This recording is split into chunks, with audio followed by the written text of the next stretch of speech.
appreciated. We've identified what are really the issues. I want to address the solutions.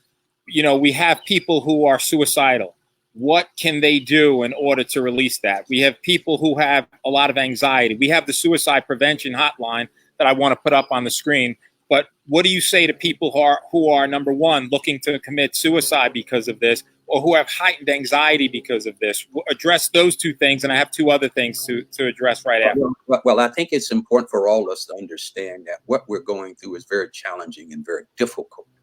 And if we can acknowledge to ourselves that we're in such grave pain, that we got to be able to reach out either to a suicide prevention lifeline in your community, or to a friend, or to a family member, but you got to let someone know that you're hurting. And one of the biggest challenges and dangers in depression is that we can get to a point where we feel so hopeless and so helpless that it totally overwhelms us. But we got to find it within ourselves. We got to dig deep and ask for help. And here's another piece that is critically important as we go through this period and even beyond, is that we have to pay attention to each other. What is it different about my family member, my workmate, that I'm noticing I had not noticed before? Do they tend to be more restless? Do they depend to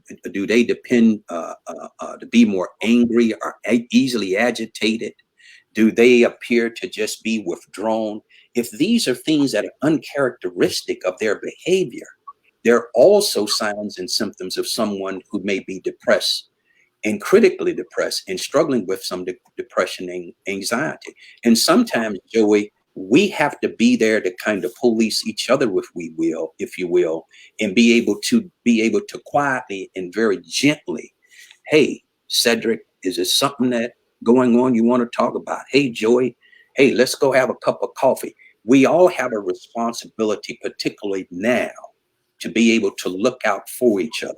You know, one thing about this whole period that we're going through that I think is crucially important is for all of us to recognize we have an opportunity here to do something we've never done before.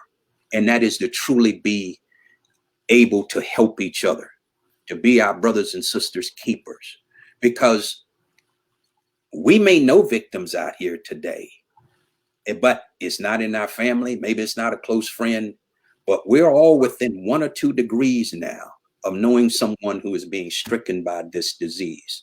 And we're also very close to those who are every day have to live in this world that has overwhelmed them.